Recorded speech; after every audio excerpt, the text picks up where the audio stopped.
শিল্পই এখানে গড়ে তুলবো ইনশাআল্লাহ। কৃষিকে আর পুরানো ধাঁচা এখানে চালানো হবে না। এখানে কৃষিকে আধুনিকায়ন করে আধুনিক লজিস্টিক সরবরাহ করে ন্যায্য এবং স্বল্প মূল্যে কৃষকের হাতে তুলে দিয়ে আমরা এই জমির উৎপাদন বাড়িয়ে তুলব। বলবেন ওটারই তো সঠিক বাজার মূল্য পাই না। আবার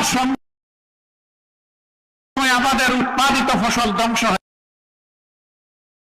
কথা দিচ্ছি, ফসল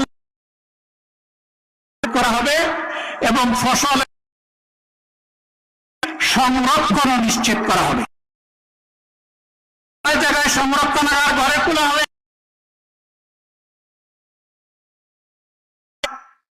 স্বস্তির সাথে ন্যায্য দামে পণ্যগুলা পাবেন। করবে এটা টানাটানি করে তারা, নাকি যারা আল্লাহকে ভয় করে মানুষ ভীত সন্ত্রস্ত থাকে তারা? যারা আল্লাহ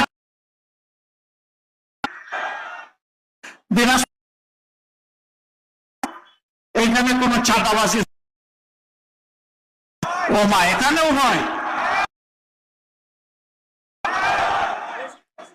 আরো বেশি।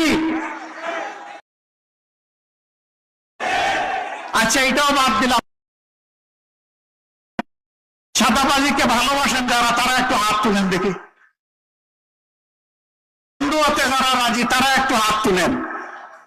আসলে ছাতা কোন জায়গায় হাত তুলবে আর কোন জায়গায় নামাবে অনেকে সেটাই টের পাচ্ছে না, করে ফেলেছে। পিঠাপুলির একটা দোকান নিয়ে